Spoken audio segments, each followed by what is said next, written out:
The South African Local Government Association is concerned that there are no constitutional rules defining the principles and procedures that apply to political parties and independent councillors that govern together. This often results in vague coalition agreements and don't always translate into a program of action for the incoming government. Well, to speak to us more about this, we're joined by Acting President of SALGA, Deon de Vos. Mr. de Vos, good evening to you, and thank you so much for your time tonight. Firstly, this issue around how coalition governments need to be governed has been a big one, given what we have seen in the previous term, where some have simply not been able to hold. This is from the pressure either that takes place within political parties, and there have really been some magnificent fallouts. How does SALGA propose that these issues are dealt with differently this time around? Thank you, and good evening to your listeners. I feel a bit ambushed because I thought we were going to talk about the debts facing municipalities. However, I think SALGA was looking forward since we came to the elections and the experiences of the last time in coalitions. It was SALGA who developed a coalitions framework assisted by Western Cape, the Dr. Omala Institute, to assist us in developing a document we can, in a way, give some guidance on how coalitions should be engaged with and being started.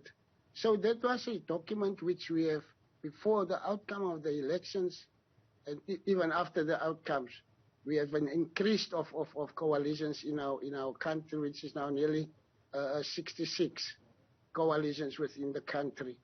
And that we saw the necessity that we need to develop some kind of guiding document on that. We canvassed the support and we produced the document, and we also got into municipal leadership and political parties as a guide.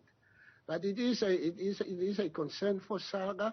There is no legislative guidelines on how to handle coalitions. It is solely dependent on the political parties to engage on their own without any clear guidelines. So it is in that context that SALGA has developed a document assisted by higher learning institutions, universities and other stakeholders.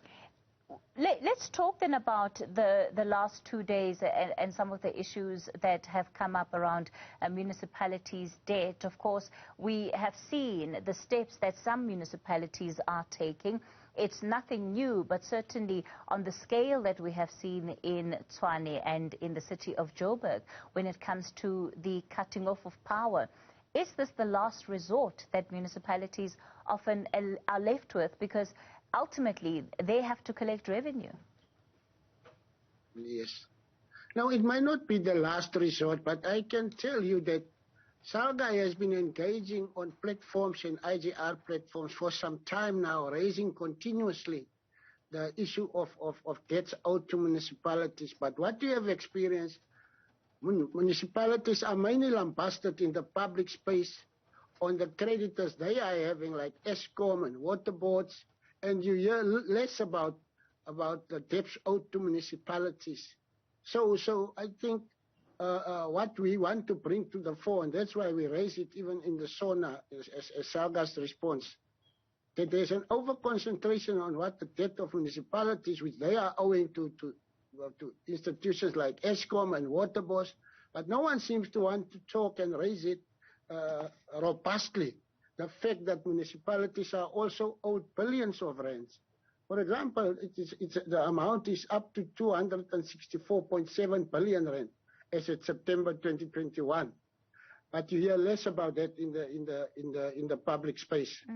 The only thing we hear is our municipalities don't pay Eskom and so on. We are not saying they are not indebted, also they don't have those creditors, but we are saying if municipalities and people can pay for their debts, all of those who are owing municipalities, imagine what progress would be made in municipalities in being able to pay for their creditors and improving service delivery.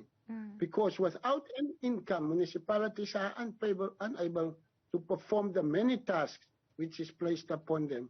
I have said there are those people who really can't pay for their services to municipalities, but government is making provision for those by giving free basic services, and even the equitable share can be used to support and subsidize those who can't pay.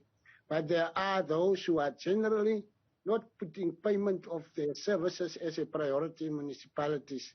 And that should be the focus area. It can't be that we are lambasted, but we find also departments and businesses not paying. And people's priorities change. You will find, I used to say in public meetings, there are people who first want to pay their DSTV instead of paying the services they owe to municipalities.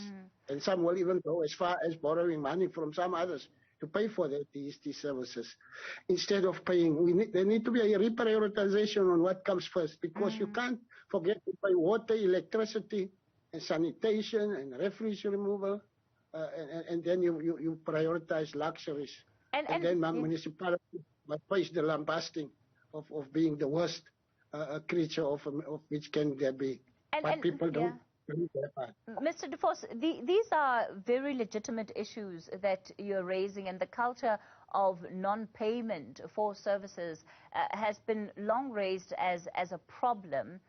The question, of course, that is also asked in line with that is why it is that municipalities allow themselves to rack up a debtors book to the tune of 17 billion rand before taking action. So there is a feeling that even the cut-offs that we're seeing now should have been done much sooner, because you have private businesses that owe in excess of 20 million rand. And yet, that would not be allowed for an ordinary citizen. In fact, many are cut off if they miss even just one payment. And the legislation of 120 days is not always followed to the T. Yes, I understand. That's a reasonable question. And I think the challenge sometimes we have as municipalities, we want to become too sympathetic to some areas. For example, you may have a hospital which is not being paid. You may have schools which are not paying on time. You have a choice now. Are you going to punish the children at that school or who? So you engage in negotiating for departments to pay. I want to emphasize departments because they should be leading by example. They should be the first ones to pay. But now, in some cases, you go as far as to then cut schools even, but now the children who are not responsible for the non-payment are now suffering the consequences of that non-payment. In terms of hospitals, sometimes you determine you're going to cut the offices. But some of these institutions, the offices are part of the building where the sick people are and the patients are. Now you are unable to cut them, but now because you're going to punish now the people who are sick and the patients in those hospitals. And those are some of the challenges which prevents municipalities to fully and go full out to implement their credit control policies. There is sometimes also a skepticism to just go directly and deal with all these businesses, because some of them threaten, if this is the case, we're going to close down and and you're going to lose jobs and so on. But I think municipalities will have to get out of that calmness and tolerance and just deal with it, because if they don't do that, they are going to be blamed for the non-delivery of services. You already know the flack which municipalities take and the perception of municipalities in the public domain as people who just corrupt and maladministration and don't know what they are doing.